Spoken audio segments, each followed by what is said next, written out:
Estudiantes, esperando que se encuentren bien, nuevamente otro video explicativo. Primero agradecer a las personas que ya están enviando el material que hemos confeccionado para ustedes. La idea no es que lo envíen tan apresuradamente o si no alcanzaron a hacerlo, no dejen de enviarlo. Ustedes pueden seguir enviándolo y ponerse al día en ese caso. La idea es que ustedes sigan trabajando desde sus casas con el apoyo, obviamente, de sus apoderados, que también han sido vital y de suma importancia en todo este proceso. Los medios de contacto, el número de WhatsApp, que es ese, dudas, consultas, comentarios o tareas realizadas, o el correo electrónico, que es el que sale acá abajo. Como en el video anterior les dije, vamos a trabajar en ambos textos de estudio, el texto del estudiante que tiene la materia o el contenido y el cuaderno de actividades que es donde vamos a aplicar lo que vamos aprendiendo acá. Por eso hay que trabajar con ambos textos siempre. Unidad 1, objetivos de aprendizaje, evaluar el logro de los objetivos tratados, acá debería decir tratados, habilidad aplicar, clase 13 y 14, esto tienen que copiarlo en sus cuadernos siempre. ¿Y qué es lo que vamos a hablar ahora? De un resumen de la unidad, para que les quede un poco más claro. En la página 52 de su texto de estudio sale este esquema, que es un poco los temas o contenidos que hemos estado viendo. Nosotros hablamos de la materia que estaba en tres estados, sólido, líquido y gaseoso, pero también hablamos de las sustancias sustancias puras como el oro, como el cobre, como el bronce, como el oxígeno, etc. Esto que está entre paréntesis acá, AU o CU, es el símbolo químico de estas sustancias puras. También dijimos que la unión de dos o más sustancias puras podía formar una mezcla, como sale acá.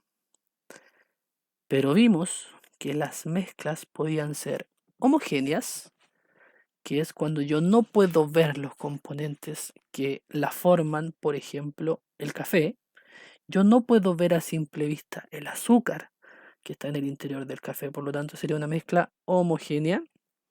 Las mezclas heterogéneas, que es cuando yo sí puedo ver a simple vista los componentes, por ejemplo, ese plato de cereal con fruta, por ejemplo, una mochila, por ejemplo, un estuche, una caja de herramientas, etc.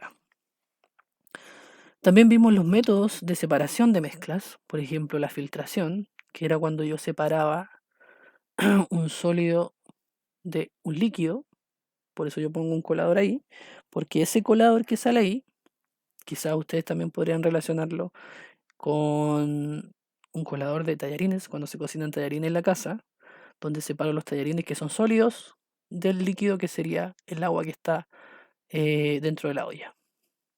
También vimos la decantación, que la decantación se necesita un embudo de decantación, que es ese que sale ahí, donde acá se está separando agua de aceite. Por lo tanto, se accionaría esa llave y dejaría pasar el agua y al cerrarla dejaría el aceite arriba. Esto se separa siempre por densidades. Siempre hay que imaginar, por ejemplo, cuando uno mezcla tierra con agua en un recipiente, lo revuelve y está todo junto, pero después, al dejarlo reposar, uno observa y ve que la tierra se va al fondo, pero el agua queda arriba. Eso es decantación. Ahí también se están separando mezclas. También tenemos el tamizado, que es separar sólido de sólido. Por ejemplo, acá en la harina se está separando la harina más fina de la que es mucho más gruesa. Esto no es un filtro como ese, sino que esto debería llamarse un tamiz, donde se separan distintas densidades o tamaños de esta sustancia. También lo podemos ver en las construcciones cuando se separa la arena más fina de la arena más gruesa o las piedras más grandes de las más pequeñas. Eso es tamizado. Después vimos los cambios químicos, que son los que salen acá, donde para darnos cuenta que es un cambio químico, tenemos que percatarnos que la sustancia inicial, mediante una reacción química, no es la misma que al final. En este caso, comienza siendo papel, pero termina siendo ceniza. Por lo tanto, no es lo mismo que al inicio, no es la misma sustancia cambio. Por lo tanto, eso es un cambio químico. Después los cambios físicos, que como sale la imagen acá, sigue siendo la misma sustancia. Por ejemplo, acá hablamos de agua. La nube es agua en estado gaseoso, el océano es agua en estado líquido y este iceberg que sale acá es agua en estado sólido. Otro ejemplo sería esto. Agua líquido, sigue siendo lo mismo. Cambió y se puso sólida, pero sigue siendo agua, cambio físico. Las botellas de vidrio, que están normal acá, y las mismas botellas de vidrio que están quebradas. Pero sigue siendo vidrio, no cambió. Eso es cambio físico, sigue siendo la misma sustancia. Después vimos los gases, el comportamiento de los gases y las leyes de los gases. Vimos la ley de Boyle, que habla de presión y volumen. A mayor presión, menor volumen. A menor presión, mayor volumen. Y el ejemplo claro de la jeringa. Mientras más presiono la jeringa, su volumen, que es eso que está ahí, disminuye. Mientras menos la presiono, su volumen aumenta. Después vimos la ley de Charles, que habla de volumen y temperatura. Entonces, a mayor temperatura, mayor volumen. Se infla más ese globito que está ahí. A menor temperatura, menor volumen. Después vimos la ley de Gay-Lussac, que hablaba de temperatura y presión. Y vimos el ejemplo de esa pelotita de ping-pong que estaba deformada en el interior de un recipiente. Al aplicarle agua caliente, la pelotita en su interior comenzó a aumentar la presión y volvió a tomar la forma normal. No aumentó su volumen, pero sí aumentó la presión en el interior. Mayor temperatura, mayor presión. Menor temperatura, menor presión, perdón. La actividad es de la página 47 de su texto de actividades, el otro libro que habíamos visto. Trabajen en ese libro lo completan y las fotografías que me envíen son de ese libro, no de su cuaderno, de ese libro. Eso va a ser el medio de verificación de que están haciendo sus actividades. Dice, menciona un ejemplo para cada caso. Sustancia pura. ¿Qué será una sustancia pura? Quizás el cobre, el bronce, el helio, el magnesio, la plata, no sé, lo que ustedes consideren apropiado. Después dice, una mezcla homogénea, ya les hice la explicación de que era una mezcla homogénea en la que sus componentes no se pueden ver a simple vista. Después, una mezcla heterogénea donde sus componentes sí se pueden ver a simple vista. Después, un cambio físico. Recuerden que el cambio físico se modifica la sustancia, pero sigue siendo la misma. Un ejemplo de cambio químico. Se modifica la sustancia, pero ahora deja de ser la que era. Recuerden que vimos el ejemplo del papel. Parte siendo papel, se quema y se transforma en ceniza. Es cambio químico. Ojalá no pongan ese mismo ejemplo. Hay muchos otros.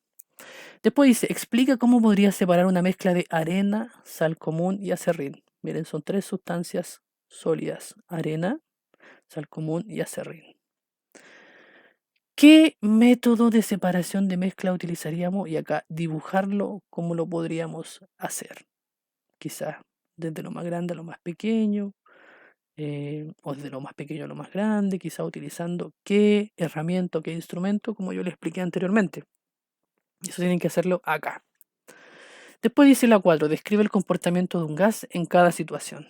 En la primera dice, cuando se modifica su volumen y se mantiene su presión. O sea, acá nos está diciendo que la presión es constante. Esto no se modifica. Por lo tanto, está hablando de volumen y temperatura. Entonces yo tendría que investigar cuál es la relación entre volumen y temperatura. Mayor temperatura, mayor volumen, menor temperatura. Eso es lo que tengo que indagar. En el segundo caso, dice cuando se modifica su presión y se mantiene su temperatura. Por lo tanto, acá la temperatura es constante.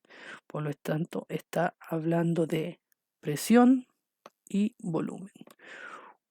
¿Cómo se comporta un gas relacionado con la presión y su volumen? Si aumenta la presión, ¿qué pasa con su volumen? Si disminuye la presión, ¿qué pasa con su volumen? En la C dice cuando se modifica su temperatura y se mantiene su volumen. La constante es volumen, por lo tanto estamos hablando ahora de temperatura y presión. Si aumenta su temperatura, ¿qué pasa con la presión? Si disminuye su temperatura, ¿qué pasa con la presión? Eso es lo que tienen que completar. Eso, muchachos, ojalá el video lo puedan ver varias veces para poder entender mejor, lo pueden ir pausando, retrocediendo, viendo varias veces, etcétera. Y recuerden fotografías de sus trabajos, de sus libros, al WhatsApp que le indiqué anteriormente o al correo electrónico. Dudas, consultas también a los mismos medios. Cuídense mucho, espero sus trabajos, aunque sean los que están pendientes, igual los voy a recibir porque me interesa que ustedes estén aprendiendo. Saludos y que estén súper bien.